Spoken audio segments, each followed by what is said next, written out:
I don't really want to say this, but why is it that the amount you send is less than what your sister Maggie sends? Maggie sends as much as $1,500 every month. Do you feel a sense of responsibility as an older sister? Mom, you should be grateful for whatever you receive. It can't be helped since Abby is financially strained. The words from my mother and sister hurt. To think that I was invited for a meal together after so long, only for such a topic to come up.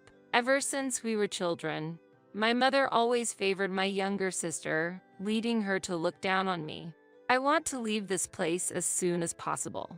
I am Abby. I have a son in the first grade of elementary school, and my husband and I are thinking about having another child. However, it's uncertain if our financial situation will allow it.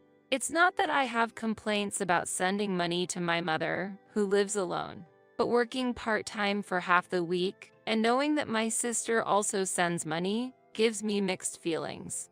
My mother has always favored Maggie, who is 3 years younger than me.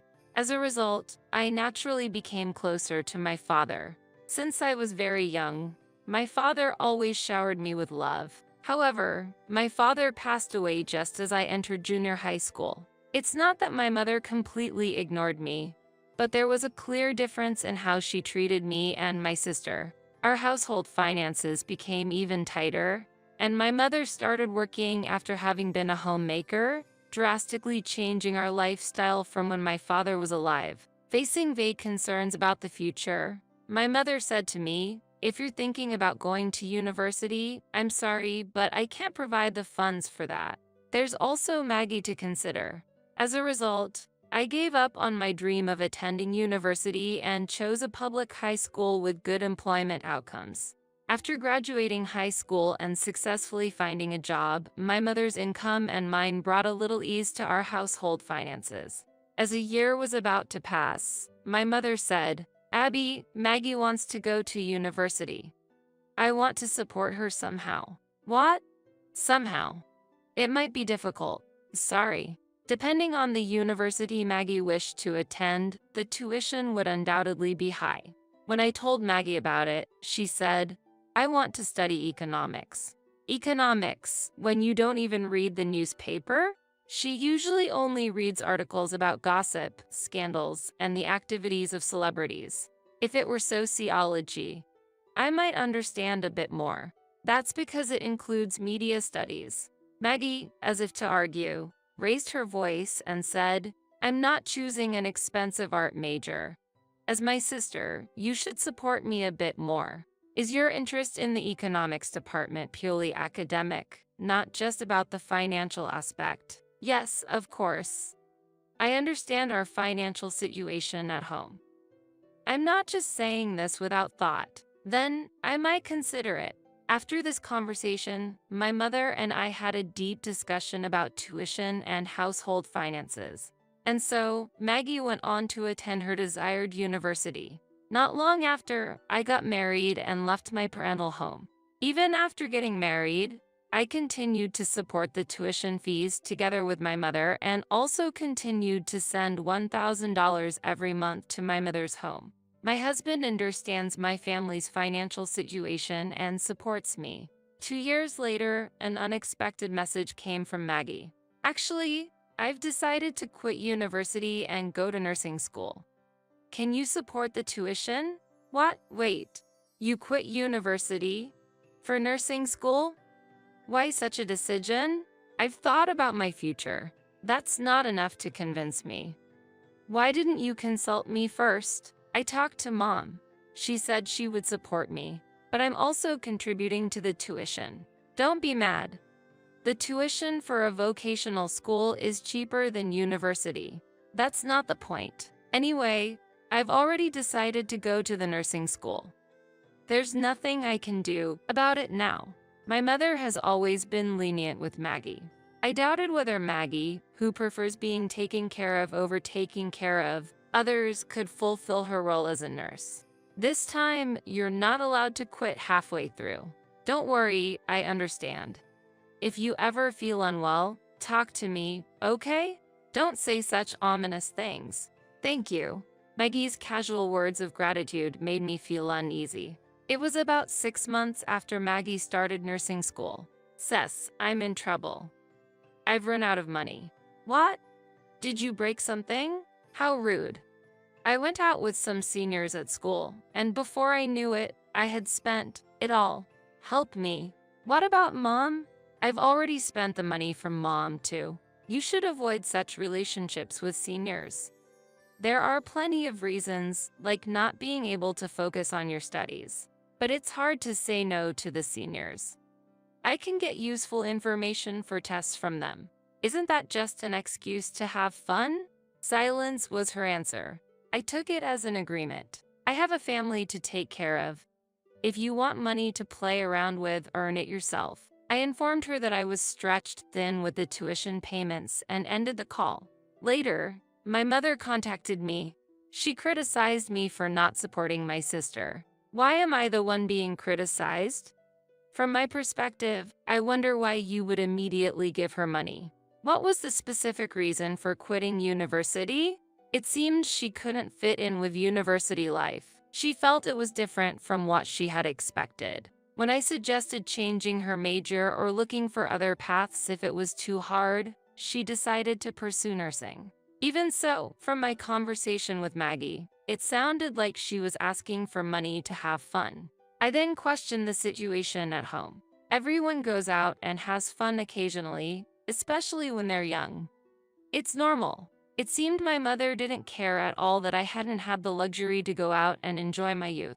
I felt further discussion was pointless. I can't give any more than I already have. It's cold of you, not even fulfilling your own sister's wish. I'm already putting a strain on my husband. Please understand our situation. Fine, I won't ask any more. My mother ended the call angrily. After that, the financial demands from my family ceased. 3 years passed while I continued paying for Maggie's tuition and sending money to my mother. During this time, we were blessed with the birth of a healthy boy. Eventually, Maggie graduated from nursing school and secured a job as a nurse. With the tuition expenses gone, we could finally breathe a sigh of relief. My husband was happy about it. He had always readily agreed to support my family financially. He never complained about the financial support I provided to my family. Though he might not feel it, I am deeply grateful for his generosity. After returning to work post-maternity, I was able to continue working thanks to my mother-in-law, who lives nearby and looks after the baby. I can leave work on time and have the support of my colleagues. About 6 months into this busy yet fulfilling routine, Maggie contacted me. Hey, I know you're in a mid-level position at work, but the amount you send to mom has stayed the same, right? What are you talking about? I'm sending as much as $1,500 a month. Even though I'm a newbie, it seemed she wanted to compete over the amount of money sent home. Did you really call just to talk about that? Is that your response? Haha, are you upset because I'm sending more money than you? Why don't you just admit it? Are you drunk?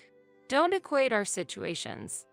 I'm hanging up now. Her action was utterly incomprehensible. I wanted no part in such conversations. Time passed, and on a holiday, I was invited to my childhood home by my mother for the first time in a while. Maggie had also taken the day off, and it turned into a lunch meeting for the three of us. At first, we shared updates on my son's latest developments and our daily lives. But gradually, Maggie's bragging became a focus. The main topic was the fact that she was providing more financial support to the house than I was, as mentioned in the previous call. Maggie, as I mentioned before, you're single, and I have a family.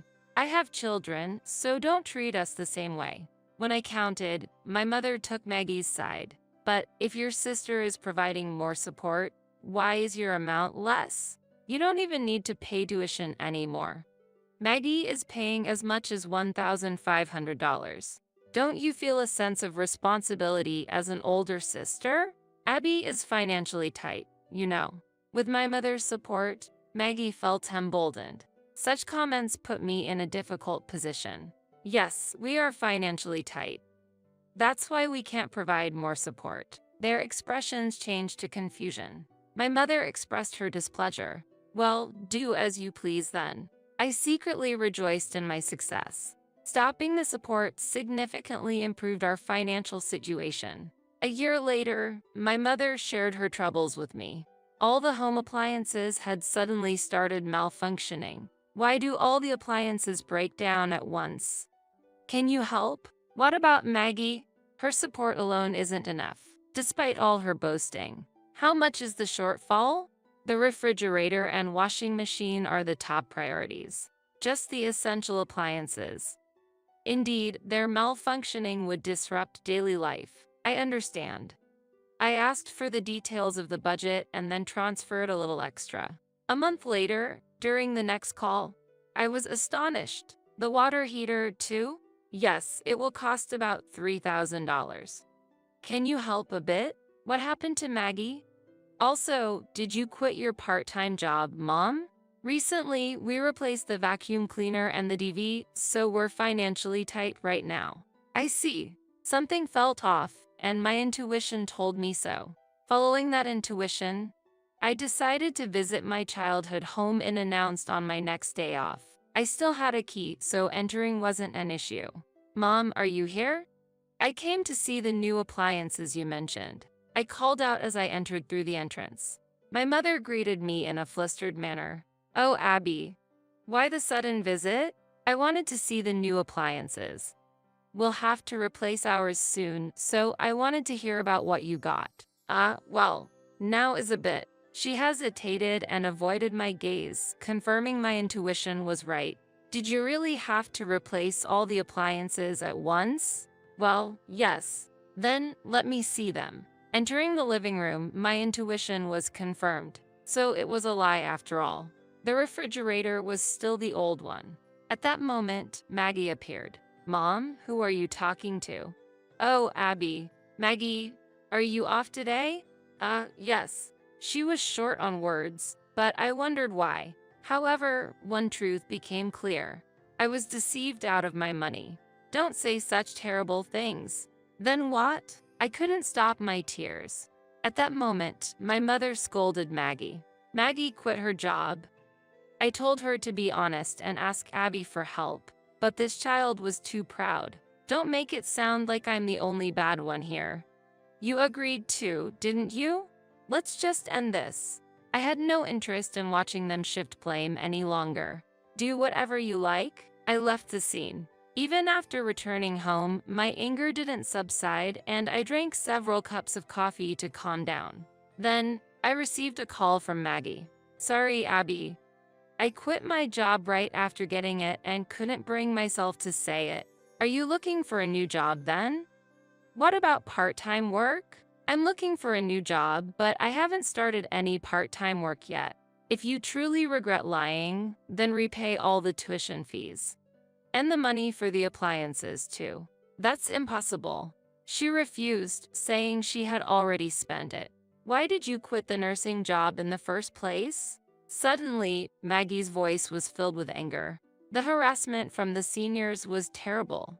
When I asked for help to understand the work, I was criticized as incompetent and useless.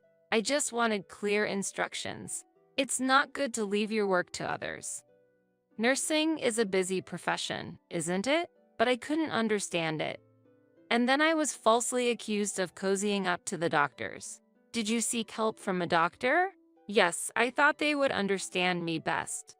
I even considered marrying one as well. Maggie was always prone to taking the easy way out. I thought her attitude had alienated her colleagues, leading to her resignation. Why don't you start with part-time work? There are some job openings in the stores on the shopping street. I'll look for a full-time job during this period. Please support me. As expected, she requested ongoing support. This pattern of seeking assistance is clear. I'm sorry, but with a child starting school and wanting to take up hobbies, we can't easily provide support. You need to make an effort to stand on your own. Don't be so harsh. Is it okay for us to be in hardship? Considering the deceit so far, I can't meet that demand. I can no longer provide support.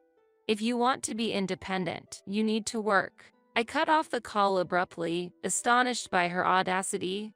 as if she had forgotten the events of a few hours ago. I turned off my phone, not wanting to deal with any more coordinated attempts from my mother. For about half a year, things were peaceful. There was no contact from my childhood home, and my son was enjoying school life. My husband and I were discussing having another child. During these calm days, Maggie contacted me again. Expecting a request for remittance, I was cautious, but the conversation took an unexpected turn. My mother's workplace had closed, and Maggie had found a job as a nurse. "We're tightening our belts, but I won't ask for your help, Abby." Maggie's voice carried a hint of dissatisfaction. "And I'll repay the tuition and the money for the appliances in installments. That's no longer necessary. Consider it support from me. But there won't be a next time." "There won't be a need for a next time," Maggie murmured. Years passed, and Maggie is still working as a nurse. The closure of my mother's workplace might have been a turning point for her to reassess her life. There are no more financial requests from my mother. Our relationship may not return to how it used to be, but if she wants to see her grandchildren, we'll visit. And my husband and I have been blessed with a second child, a girl this time. The sight of my son doting on her is heartwarming. Next holiday, we're planning to go out to the park as a family for a picnic. "This useless daughter-in-law. You're too slow, trash. You should work here all day." As my mother-in-law yelled, I continued washing the dishes quietly, feeling the heat behind my eyes. I couldn't bear it anymore. I wanted to be free. "Are you okay? Do you need some help?" My brother-in-law, who arrived a bit late, asked me this. In a low voice, I answered clearly, "This is my everyday life." Reacting to this, my brother-in-law's face turned red with rage, and he hurried off somewhere. "I'm Jessica, 30 years old. I live with my husband, Peter, whom I married a year ago, and during the day, I work as an office employee, handling clerical work. My husband's parents live in the large house next to ours. My father-in-law is retired due to his age, but he has a history of working for a major trading company and is financially comfortable. The house we live in was also given to us by him. Since our houses are adjacent, I'm often called over by my mother-in-law. At first, it was for minor tasks, but gradually her demands became harsher. You work until 5 p.m., right? Have our dinner ready by 6 p.m. You're off on Sundays, aren't you? I'd like you to change all the curtains and the air conditioner. After work and on weekends, I'm left with the household chores of my husband's parents, leaving me almost no time to rest. My father-in-law is domineering and doesn't talk much, and he doesn't interfere even when he sees me being used by my mother-in-law. My husband has the same attitude. Even though we both work, he believes household chores are a woman's responsibility and doesn't help at all. Even when we plan a date for the weekend, if my mother-in-law contacts us, she insists that we prioritize her, and my husband heads to the golf range with my father-in-law. One holiday, I was replacing the curtains at my in-law's house as requested by my mother-in-law. "Jessica, it's been a while." "Oh, brother-in-law." My husband's brother, Michael, is unmarried and seems to run a small company. He lives far away, so we don't see each other often. I just happened to be nearby and stopped by. "Are you replacing the curtains? Is there anything I can help with? And where are our parents and Peter?" "It's okay. I'm almost done. Your mom is at the hair salon, and Peter and your dad are probably playing golf." "I see. I'm sorry. Thank you for helping out." There was a lot that I wanted to say, but since he's family, it felt pointless. With that thought, I continued working on the curtains. Michael silently watched my work, but perhaps feeling a bit awkward, he decided to leave. My mother-in-law, who returned from the hair salon, seemed pleased with her new hairstyle. "The work on the curtain and air conditioner cleaning is done, so I'll take my leave now." When I told her that, my mother-in-law grabbed my clothes. "What? Who said you could go home? What about dinner?"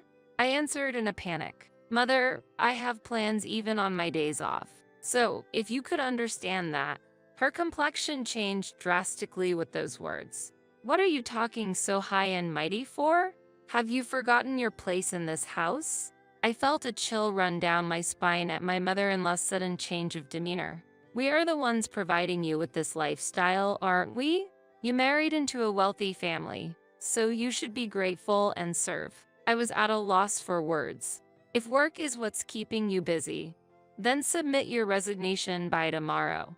Otherwise, I'll have Peter divorce you. With that, my mother-in-law retreated into her room.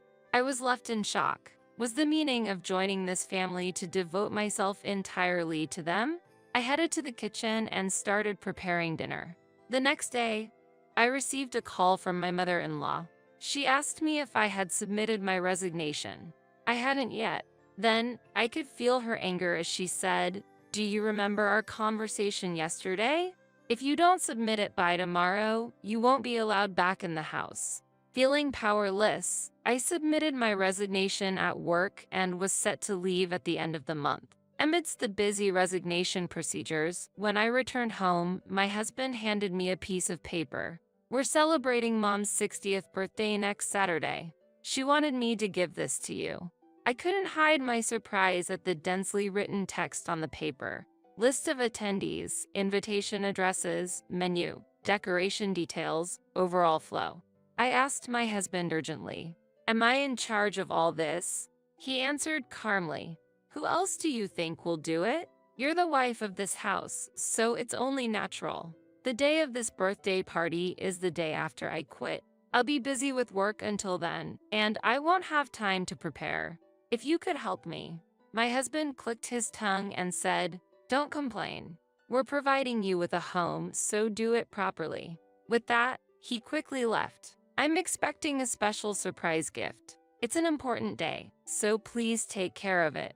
I stared blankly at the words written at the bottom of the paper. Struggling with the preparations for the birthday event and work handover, I managed to finish everything and left the company where I had worked for a long time. The next day, I faced my mother-in-law's birthday event. I was taken up with preparations from the crack of dawn. My mother-in-law, brimming with joy, welcomed guests at the entrance and guided everyone to the spacious living room, slightly away from the kitchen. When the visitors took their seats at the arranged table, one of them pointed out, "It seems like there's a plate missing." At that comment, the mother-in-law's face changed color and she hurried over to me. "What are you doing? Can't you even count properly?" Surprised, I looked toward the living room and noticed that the neighbor, who had said they wouldn't participate, was present. "I'm sorry. I was informed that the neighbor wouldn't be attending. I'll prepare right away," I replied. As I reached for a plate, my mother-in-law grabbed my arm tightly, her nails digging again. I suppressed a cry of pain as she spoke. "I don't want to hear excuses. You've created such a situation. You're really useless," she said, glaring at me. I quickly apologized and hurried to get the plate. They had already begun drinking, and my husband's face was flushed. His smile seemed almost mocking. Despite feeling repulsed by his smile, I moved towards the kitchen. "Stay in the kitchen all day today. I don't want to see your face," she snapped, then headed back to the living room. I heard her laughing and saying, "Sorry for having such an incompetent daughter-in-law. She's really clumsy." In a corner of the kitchen, I closed my eyes and secretly shed tears. However, there was no time to cry. "Jessica, do we still have beer? Can you get it? Can you clean these dishes later? And we'd like some more snacks." The visitors kept making requests one after another. As if accepting these requests, my mother-in-law raised her voice. "If you need anything, please ask my daughter-in-law. We're happy to host you, so please relax. If there's anything missing, we'll go buy it, so don't worry." She spoke loudly enough for me to hear, then continued having a pleasant conversation with the visitors. Then, I heard the sound of the house's entrance door opening. "Sorry, I'm a bit late," said my brother-in-law, arriving a bit late. "Michael, we've been waiting for you. Come here quickly, everyone's waiting." My mother-in-law called him over in a kind tone. I didn't even have time to greet my brother-in-law. In between preparing snacks, I glanced at the piled-up dishes and took a deep breath. I could hear voices from the people in the living room welcoming my brother-in-law's arrival and offering him drinks while I was fully occupied with kitchen work. As I was calmly arranging the snacks, finishing the cake preparations, and about to start washing the dishes, my brother-in-law approached and asked, "Jessica, where are you? Are you finished with the meal? Is there anything I can help with?" He offered. His warm words made my eyes well up with tears. He had been kind like this before when we met at my parents' house. Trying not to show the tears welling up in my eyes, I kept silent and continued washing the dishes. My brother-in-law peered at me. "Are you okay doing all this work alone? Let me handle the dishwashing at least. You must be tired, right?" At his words, the tears I had been holding back fell. In a faint voice, I replied, "This is just everyday life for me." I continued washing the dishes, wiping away the tears that kept flowing. "Everyday life, you say?" He muttered softly, then asked more probing questions. "Has Mom always treated you so harshly?" I nodded quietly, avoiding his gaze. "Is that why you had to change the curtains yourself? Did you do it alone?" I nodded. "Does Peter know about this?" I nodded firmly. Indeed, my husband was aware of it. He knew how unfairly his mother treated me, but to him, maybe that was just part of being a wife. Still, I had hoped for words of concern from him such as, "Can I help?" Or, "Are you okay?" Every time I heard my husband's cheerful laughter from the living room, I wanted to block it out. I glanced at my brother-in-law briefly. His kind face quickly turned red with anger, and he dashed toward the living room. I quickly wiped my hands and followed him. In the living room, my in-laws, my husband, and the guests were drinking and laughing joyfully. When my brother-in-law entered, my mother-in-law's face brightened, and she spoke cheerfully. "Michael, where have you been? You're always so busy with work. Take a break. Come, sit here." "What are you thinking, Mom?" he said in a deep tone, staring sharply at her. Surprised and slightly perplexed, she replied, "What? Why are you looking so angry?" "That's enough. Apologize to Jessica right now." His reprimand changed the atmosphere in the room. "Did you make Jessica do all the preparation and cleaning today?" My mother-in-law, lost for words, looked at me with cold eyes. Feeling her sharp gaze, I trembled and stepped back. "Is this how it always is? Speak." My mother-in-law answered lightly, "Well, in most homes, it's the daughter-in-law who does the household chores and menial tasks. Jessica knows that, right?" With her words, many eyes turned towards me. Suppressing the trembling in my body, I answered firmly, "I have no intention of working as a domestic helper in your home. I quit my job at your request, but if you continue to use me for menial tasks, I will leave." At my statement, my mother-in-law smirked. My husband remained silent, sulking in a corner of the living room. "Dramatic, aren't you? Leaving like that. How will someone with no ability like you make a living?" My brother-in-law reacted vehemently to that comment and retorted loudly, "So this is how you've always oppressed Jessica and my wife." My mother-in-law's face contorted. "Wife? Michael, are you married?" A surprised guest inquired. Yes, I was. It was a short marriage which lasted only 6 months. And it all ended because of you, Mom. My mother-in-law looked down. Half a year into the marriage, she suddenly asked for a divorce. I asked her why, but she just cried and apologized, never revealing the truth. However, I understood that she couldn't be happy with me. With a heavy heart, I signed the divorce papers. Then, in the silence, my brother-in-law continued with a trembling voice. Later on, I understood after asking her close friend. "The reason she wanted to get divorced was you, Mom. When I was away, you abused her, used her for chores, and threatened her not to tell me. I regret not being able to protect her. Blaming you won't change the past, so I didn't tell you." My brother-in-law glared at my mother-in-law with emotional eyes. "You're always the same. Oppressing the bride, belittling her, do you enjoy that? You're truly low as a human." My mother-in-law, lost for words, bowed her head at my brother-in-law's words. The guests casted cold, accusing glances at her. My brother-in-law pointed towards my husband. "Peter, what are you doing? You knew your wife was being used, didn't you? Why did you just watch without doing anything?" My husband remained silent, sweating with tension, avoiding eye contact. Suddenly, my mother-in-law shouted. What? Blaming everything on me. The real culprit is. Her sharp gaze landed on my father-in-law. If I may say, your dad was the cause. When you were away for work, he made me work endlessly, insulted me, and robbed me of my time. I'm a victim too. My mother-in-law yelled, directing her anger at my father-in-law. He looked at her, surprised, mouth agape. So, anything you do to your daughter-in-law is excusable? Just because you faced hardships? Is it right to make others suffer the same? My mother-in-law fell silent, at a loss for words. My brother-in-law turned his gaze towards me. Jessica, what will you do? Yes.